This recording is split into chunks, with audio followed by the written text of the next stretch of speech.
सनातन परंपरा में संयम को संस्कृति का मूल माना गया है और कहा गया है कि जो व्यक्ति स्वयं की शक्ति पर संयम रखता है वो अधिक दिनों तक जीवित रह सकता है। दरअसल संयम हमारे जीवन में एक नई रोशनी पैदा करता है जिसके जरिए हम जीवन के अंधेरे को आसानी से पार कर लेते हैं। संयम के जरिए हम असंभव को संभव बनाने की ताकत पा सकते हैं। सुप्रभात, मैं हूं आपके साथ शालिनी खंडेलवाल। सबसे पहले नजर मुख्य गतिविधियों पर। प्रधानमंत्री एशियाई खेल 2022 में भाग लेने वाले भारतीय एथलीटों के दल के साथ आज करेंगे बातचीत। कोच, भारतीय ओलंपिक संघ के अधिकारी, राष्ट्रीय खेल महासंघों के प्रतिनिधियों सहित खेल मंत्रालय के अधिकारी भी कार्यक्रम में लेंगे भाग। भारत और तंजानिया के बीच 6 समझौतों पर हस्ताक्षर।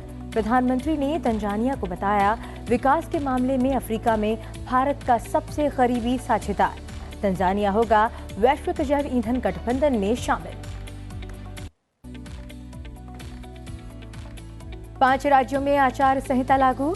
मिजोरम, छत्तीसगढ़, मध्य प्रदेश, राजस्थान और तेलंगाना में 7 से 30 नवंबर के बीच होगा चुनाव। 3 दिसंबर को होगी वोटों की गिनती। इजराइल हमास युद्ध के बाद कच्चे तेल की बढ़ती कीमतों पर भारत की नजर। केंद्रीय पेट्रोलियम मंत्री हरदीप सिंह पुरी ने कहा परिपक्वता के साथ संभालेंगे स्थिति को। और क्रिकेट विश्व कप 2023 में न्यूजीलैंड ने नीदरलैंड्स को दी 99 रन से मात। आज होंगे 2 मुकाबले। पाकिस्तान से भिड़ेगा श्रीलंका। इंग्लैंड और बांग्लादेश की होगी टक्कर। सुप्रभात में अब बात विस्तार से। हमास के हमले के बाद अब इजराइल ने भी पलटवार करना शुरू कर दिया है। गाजा पट्टी में बिजली, पानी और भोजन समेत जरूरी सप्लाई बंद कर दी गई है। इजराइल की एयरफोर्स हमास के नियंत्रण वाले गाजा पट्टी में धड़ाधड़ हमले कर रही है। इजरायली रक्षा मंत्री योव गैलेंट ने गाजा पट्टी की पूर्ण घेराबंदी के आदेश दिए हैं। हमास को खत्म करने के लिए 48 घंटे में 3 लाख इजरायली सैनिकों को गाजा बॉर्डर पर तैनात कर दिया गया है। अधिकारियों को गाजा पट्टी में फ्यूल की सप्लाई बंद करने को भी कहा गया है। इस बीच इजराइल के प्रधानमंत्री नेतन्याहू ने हमास पर हमला बोलते हुए कहा कि इन्हें उसकी कीमत चुकानी पड़ेगी और इसे लंबे समय तक याद रखा जाएगा। हमास को कड़ी चेतावनी देते हुए इजरायली प्रधानमंत्री बेंजामिन नेतन्याहू ने मंगलवार को कहा कि हालांकि इजराइल ने इस युद्ध को शुरू नहीं किया है, लेकिन इसे खत्म वो करेगा। Israel is at war. We didn't want this war. It was forced upon us in the most brutal and savage way. But though Israel didn't start this war, Israel will finish it. Once the Jewish people were stateless. Once the Jewish people were defenseless. No longer. Hamas will understand that by attacking us, they've made a mistake of historic proportions. We will exact a price that will be remembered by them and Israel's other enemies for decades to come. The savage attacks that Hamas perpetrated against innocent Israelis are mind-boggling, slaughtering families in their homes, massacring hundreds of young people at an outdoor festival, kidnapping scores of women, children, and elderly, even Holocaust survivors. Hamas terrorists bound, burned, and executed children. They are savages. Hamas is ISIS. And just as the forces of civilizations united to defeat ISIS, the forces of civilization must support Israel in defeating Hamas. I want to thank President Biden for his unequivocal support. I want to thank leaders across the world who are standing with Israel today. I want to thank the people and Congress of the United States of America. In fighting Hamas, Israel is not only fighting for its own people, it is fighting for every country that stands against barbarism. Israel will win this war. And when Israel wins, the entire civilized world wins. Hamas के खिलाफ जवाबी कार्रवाई के तहत Israel ने Gaza border पर 3 लाख सैनिक तैनात किए हैं। टाइम्स ऑफ इजराइल की रिपोर्ट के अनुसार 1973 के योम किपुर युद्ध के बाद ये सबसे बड़ी तैनाती है, जब इजराइल ने 4 लाख रिजर्व सैनिकों को बुलाया था। शनिवार सुबह अचानक हुए हमास के हमले में अब तक 2300 से अधिक इजरायली घायल हो गए हैं और 700 से अधिक लोग मारे गए हैं। इजराइल और हमास के बीच छिड़ी भीषण जंग के बढ़ने से कच्चे तेल के दामों में उछाल आने की आशंकाएं भी बढ़ गई हैं। भारत ने सोमवार को स्पष्ट किया कि वो इजराइल हमास के बीच चल रहे संघर्ष को ध्यान से देख रहा है और वो अपनी ऊर्जा जरूरतों को परिपक्वता के साथ संभाल लेगा। केंद्रीय पेट्रोलियम मंत्री हरदीप सिंह पुरी ने कहा कि मामला गंभीर है, लेकिन भारत इसे परिपक्वता के साथ संभाल लेगा। उन्होंने माना कि इजराइल और हमास के बीच छिड़ी जंग का क्षेत्र कई मायनों में वैश्विक ऊर्जा का केंद्र है, लेकिन ये भी सच है कि इस प्रकार की अनिश्चितताएं लोगों को टिकाऊ और स्वच्छ ईंधन के लिए प्रोत्साहित करती हैं। इजराइल हमास युद्ध के चौथे दिन में प्रवेश करने के साथ वैश्विक कच्चे तेल की कीमतें ऊपर की ओर बढ़ गई हैं। प्रधानमंत्री नरेंद्र मोदी आज नई दिल्ली में एशियाई खेल 2023 में भाग लेने वाले भारतीय एथलीटों के दल से बातचीत करेंगे। प्रधानमंत्री शाम को लगभग 4:30 बजे मेजर ध्यानचंद स्टेडियम में उन्हें संबोधित करेंगे। इस कार्यक्रम में प्रधानमंत्री एशियाई खेलों में उत्कृष्ट उपलब्धि के लिए एथलीटों की प्रशंसा करेंगे और उन्हें भविष्य की प्रतियोगिताओं के लिए प्रेरित करेंगे। एशियाई खेलों में 28 स्वर्ण पदक सहित भारत ने कुल 107 पदक जीते हैं। एशियाई खेलों में ये भारत का सर्वश्रेष्ठ प्रदर्शन है। कार्यक्रम में एशियाई खेलों के लिए भारतीय दल के खिलाड़ी, उनके कोच, भारतीय ओलंपिक संघ के अधिकारी और राष्ट्रीय खेल महासंघों के प्रतिनिधि भी भाग लेंगे। 5 राज्यों में चुनाव के ऐलान के बाद आचार संहिता लागू हो गई है। निर्वाचन आयोग की ओर से जारी शेड्यूल के मुताबिक सबसे पहले मिजोरम में 7 नवंबर को चुनाव होंगे। वहीं छत्तीसगढ़ में 2 चरण 7 नवंबर और 17 नवंबर को मतदान होगा। 17 नवंबर को ही मध्य प्रदेश में भी मतदान की तारीख रखी गई है। वहीं 23 नवंबर को राजस्थान और 30 नवंबर को तेलंगाना में वोटिंग प्रक्रिया पूरी की जाएगी। सभी 5 राज्यों के नतीजे 3 दिसंबर यानी 55 दिन बाद आएंगे। निर्वाचन आयोग की इस घोषणा के साथ ही बीजेपी ने छत्तीसगढ़, राजस्थान और मध्य प्रदेश के लिए उम्मीदवारों की लिस्ट जारी कर दी है। बीजेपी ने राजस्थान में 41 उम्मीदवारों की लिस्ट जारी की है। वहीं छत्तीसगढ़ में 64 और मध्य प्रदेश में 57 उम्मीदवारों की सूची जारी की गई है। छत्तीसगढ़ के लिए दूसरी और मध्य प्रदेश के लिए बीजेपी की ये तीसरी लिस्ट है। मध्य प्रदेश के बुधनी से मुख्यमंत्री शिवराज सिंह चौहान को टिकट दिया गया है। वहीं राज्य के गृह मंत्री नरोत्तम मिश्रा को दतिया से चुनावी मैदान में उतारा गया है। राज्यसभा के सांसद किरोड़ी लाल मीणा को राजस्थान के सवाई माधोपुर से टिकट दिया गया है। सांसद भगीरथ चौधरी, बालक नाथ, नरेंद्र कुमार और देवजी पटेल को भी चुनावी मैदान में उतारा गया है।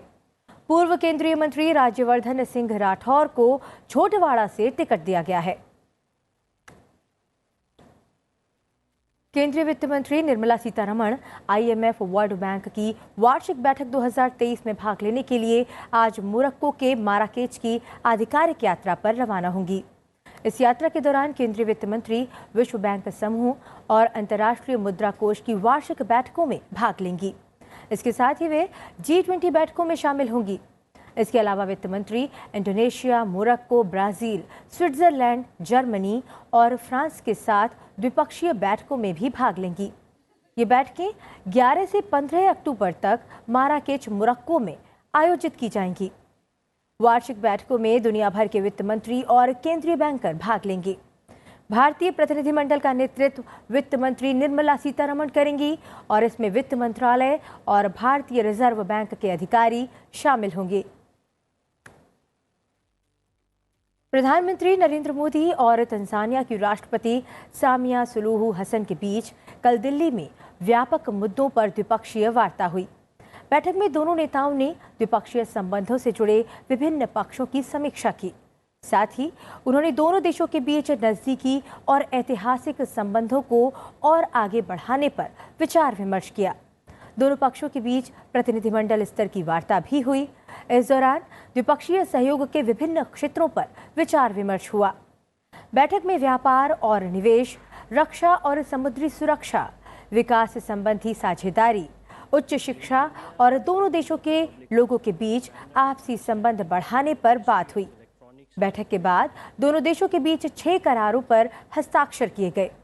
साझा प्रेस कॉन्फ्रेंस में प्रधानमंत्री ने कहा कि भारत और तंजानिया इस बात पर एकमत हैं कि आतंकवाद मानवता की सुरक्षा के लिए सबसे गंभीर खतरा है। दोनों देशों ने आतंकवाद से निपटने के लिए आपसी सहयोग बढ़ाने का निर्णय लिया है। आज का दिन भारत और तंजानिया के संबंधों में एक ऐतिहासिक दिन है। आज हम अपनी सदियों पुरानी मित्रता को स्ट्रैटेजिक पार्टनरशिप के सूत्र में बांध रहे हैं। आज की बैठक में हमने इस भावी रणनीतिक साझेदारी की नींव रखते हुए कई नए इनिशिएटिव्स की पहचान की। भारत और तंजानिया आपसी व्यापार और निवेश के लिए एक दूसरे के महत्वपूर्ण पार्टनर्स हैं। दोनों पक्ष लोकल करेंसीज में व्यापार बढ़ाने के लिए एक एग्रीमेंट पर काम कर रहे हैं। हमारे आर्थिक सहयोग के पूरे पोटेंशियल को रियलाइज करने के लिए हम नए अवसरों की तलाश जारी रखेंगे। राष्ट्रपति द्रौपदी मुर्मू के निमंत्रण पर तंजानिया की राष्ट्रपति भारत के 4 दिन के राजकीय दौरे पर हैं। तंजानिया की राष्ट्रपति का राष्ट्रपति भवन के प्रांगण में पारंपरिक स्वागत किया गया। तंजानिया की राष्ट्रपति आज नई दिल्ली में होने वाले व्यापार और निवेश मंच की एक बैठक में भी भाग लेंगी। सोमवार को उन्होंने राजघाट पहुंचकर महात्मा गांधी को श्रद्धांजलि अर्पित की। राष्ट्रपति द्रौपदी मुर्मू ने सोमवार को दिल्ली में जेंडर इम्पैक्ट प्लेटफॉर्म और भारतीय कृषि अनुसंधान परिषद के कार्यक्रम में हिस्सा लिया और अंतर्राष्ट्रीय अनुसंधान सम्मेलन का उद्घाटन किया। इसकी थीम है अनुसंधान से प्रभाव तक, न्याय संगत और मजबूत कृषि खाद्य प्रणालियों की ओर है। इस मौके पर राष्ट्रपति ने कहा कि अगर कोई समाज न्याय रहित है तो समृद्धि के बावजूद उसका अस्तित्व समाप्त हो जाएगा। उन्होंने कहा कि जब स्त्री पुरुष समानता की बात आती है तो सबसे पुरातन विज्ञान के रूप में पहचानी जाने वाली कृषि आधुनिक समय में भी कमजोर स्थिति में है। उन्होंने कहा कि कोविड महामारी ने कृषि खाद्य प्रणालियों और समाज में संरचनात्मक असमानता के बीच एक सुदृढ़ संबंध को भी सामने ला दिया है। As I understand, the theme for this conference, from research to impact towards just and resilient agri-food systems, is quite profound. The evolution of human beings from hunting primates to food cultivators sums up a fascinating cultivational journey. The irony is that as we enter the modern age, we are still grappling with the challenges of attaining just and resilient agri-food systems. Each word in this theme is not only desirable, noble, and ambitious, but also showcases the need of the hour.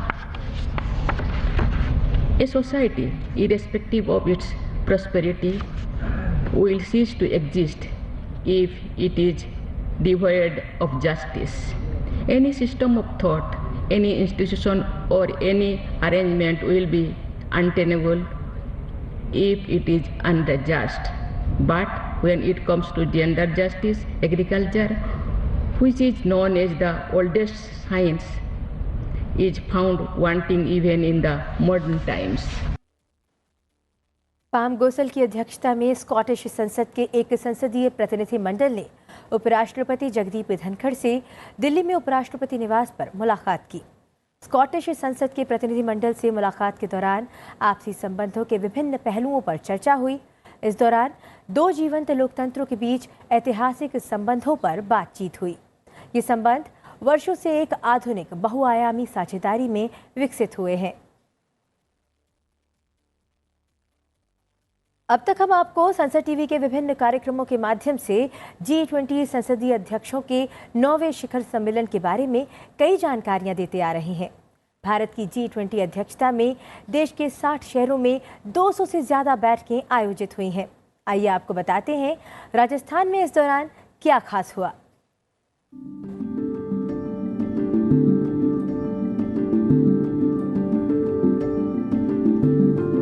I think there's a huge onerous responsibility, all of us, to look beyond the immediate, to look beyond all the crisis. And I think that is really the key responsibilities, because Sherpas are meant to take their leaders up on top of the Everest.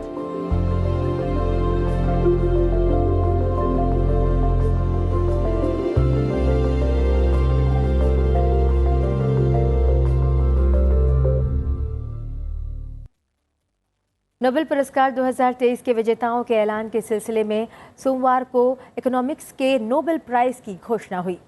Harvard university की professor Claudia Goldin को अर्थशास्त्र का Nobel पुरस्कार देने की घोषणा हुई है। क्लाउडिया गोल्डिन को अर्थशास्त्र का Nobel prize women labour market के परिणामों को लेकर जानकारी को विकसित करने के लिए मिला है। क्लाउडिया गोल्डिन ये पुरस्कार जीतने वाली केवल तीसरी महिला है। इससे पहले 92 अर्थशास्त्र पुरस्कार विजेताओं में से केवल 2 महिलाओं को ही ये पुरस्कार मिला है। नोबेल पुरस्कारों की 2 अक्टूबर को शुरू हुई घोषणा आर्थिक विज्ञान के क्षेत्र में पुरस्कार की घोषणा के साथ समाप्त हो गई। पिछले सप्ताह चिकित्सा, भौतिकी, रसायन विज्ञान, साहित्य और शांति के क्षेत्र में दिए जाने वाले नोबेल पुरस्कारों की घोषणा की गई थी। और अब बात करते हैं विश्व कप 2023 की। विश्व कप 2023 का छठा मैच कल न्यूजीलैंड और नीदरलैंड के बीच खेला गया। ये मैच हैदराबाद के Rajiv Gandhi international cricket stadium में खेला गया। न्यूजीलैंड ने पहले बल्लेबाजी करते हुए निर्धारित 50 ओवर में 7 विकेट खोकर 322 रन बनाए। न्यूजीलैंड की ओर से सबसे ज्यादा 70 रन विल यंग ने बनाए। वहीं नीदरलैंड की ओर से भारतीय मूल के आर्यन दत्त ने गेंदबाजी करते हुए 10 ओवर में 62 रन देकर 2 विकेट लिए। जवाब में 323 रनों के लक्ष्य का पीछा करने उतरी नीदरलैंड की टीम 46 ओवर 3 बॉल में ही ऑल आउट हो गई और नीदरलैंड कुल 223 रन ही बना पाई। इस तरह न्यूजीलैंड ने यह मैच 99 रन के बड़े अंतर से जीत लिया। नीदरलैंड की ओर से सर्वाधिक 69 रन कॉलिन एकरमैन ने बनाए और वहीं मिशेल सेंटनर ने सर्वश्रेष्ठ गेंदबाजी का प्रदर्शन करते हुए 10 ओवर में 59 रन देकर 5 विकेट लिए। मिशेल सेंटनर को शानदार गेंदबाजी के लिए मैन ऑफ द मैच दिया गया। आज विश्व कप 2023 के 2 मुकाबले खेले जाएंगे। इनमें से पहला मैच आज सुबह 10:30 बजे बांग्लादेश और इंग्लैंड के बीच खेला जाएगा। वहीं दूसरा मुकाबला दोपहर 2 बजे के बाद श्रीलंका और पाकिस्तान के बीच खेला जाएगा। आपको बता दें कि आज आर.के. नारायण की जयंती है। विश्व स्तर पर प्रशंसित कथाकार और पद्म भूषण पुरस्कार से सम्मानित आर.के. नारायण को उनकी जयंती पर याद किया जा रहा है और जब जब उन्हें याद किया जाएगा उनके क्लासिक्स में से एक सीरियल मालगुडी डेज की यादें भी ताज़ा हो जाएंगी। मालगुडी डेज आज भी हम सबको रोमांचित करता है।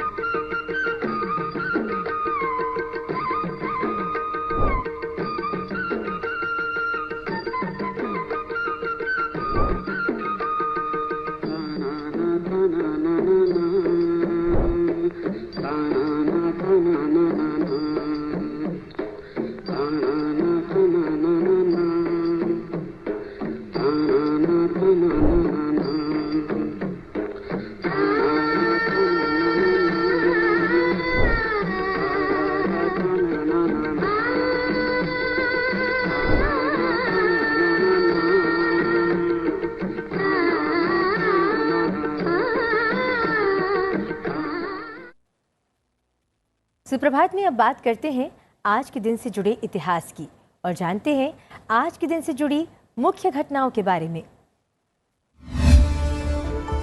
10 अक्टूबर साल 1992 से विश्व मानसिक स्वास्थ्य दिवस मनाने की शुरुआत हुई। इस दिन को मनाने का उद्देश्य मानसिक स्वास्थ्य शिक्षा के प्रति जागरूकता फैलाना है। इसे पहली बार विश्व मानसिक स्वास्थ्य संघ की पहल पर मनाया गया, जो एक वैश्विक मानसिक स्वास्थ्य संगठन है जिसके सदस्य 150 से अधिक देशों में हैं। इस दिन दुनिया भर में हजारों लोग मानसिक बीमारी और लोगों के जीवन पर इसके प्रमुख प्रभावों पर ध्यान देने के लिए इस वार्षिक जागरूकता कार्यक्रम को मनाते हैं। इस साल विश्व मानसिक स्वास्थ्य दिवस की theme right to mental health यानी मानसिक स्वास्थ्य का अधिकार है। 10 अक्टूबर साल 1970 को फिजी देश ब्रिटेन से स्वतंत्र हुआ।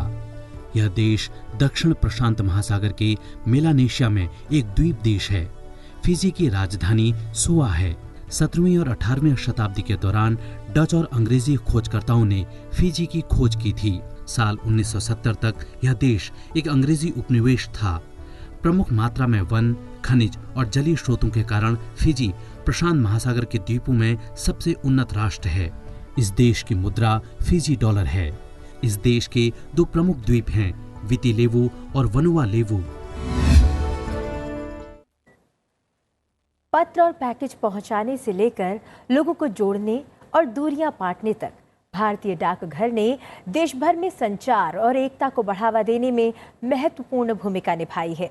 आइए भारतीय डाक की महत्वपूर्ण उपलब्धियों और प्रतिबद्धता को जानने के लिए कुछ समय निकालें और जो हर दिन हमारे जीवन में बदलाव लाती है। आइए देखते हैं एक वीडियो और इस वीडियो के जरिए आपको दिखाते हैं कि किस तरह भारतीय डाक विभाग द्वारा लोकल प्रोडक्ट्स को ग्लोबल पहचान मिल रही है।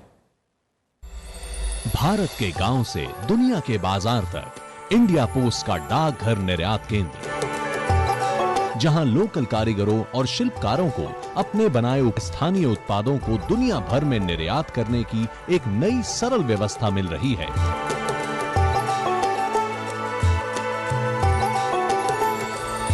आज देश के 600 से ज्यादा पोस्ट ऑफिस में एक्सपोर्टर रजिस्ट्रेशन के साथ पैकिंग के सॉल्यूशन मिलते हैं। इसके अलावा इंडिया पोस्ट द्वारा दुनिया के 40 बड़े देशों के लिए अफोर्डेबल ट्रैक्ड पैकेट सर्विस से छोटे एक्सपोर्टर्स भी लोकल को ग्लोबल करने में सक्षम हो रहे हैं। पैटर्न हैंडीक्राफ्ट सोसाइटी में जुड़े फ्रेंड्स, और हम लोग काफ़ी सालों से अपने पैटर्न हैंडीक्राफ्ट कारपेट्स एक्सपोर्ट करते हैं काफ़ी सारे देशों में। हम बहुत खुश हैं उनकी सर्विस से। हमारे लिए एक्सपोर्ट करने का जरिया जो है बहुत ही अच्छा हो गया। अब बात करते हैं एक ऐसे मंदिर की जो 185 एकड़ में फैला हुआ है। इस मंदिर का निर्माण भारत में नहीं बल्कि न्यू जर्सी में हुआ है और इसे अमेरिका का सबसे बड़ा मंदिर माना जा रहा है। चलते चलते आपको छोड़ जाते हैं स्वामी नारायण अक्षरधाम के अमेरिका में बने मंदिर के भव्य उद्घाटन कार्यक्रम की तस्वीरों के साथ। मुझे दीजिए आज्ञा, लेकिन आप बने रहिए संसद टीवी के साथ। नमस्कार।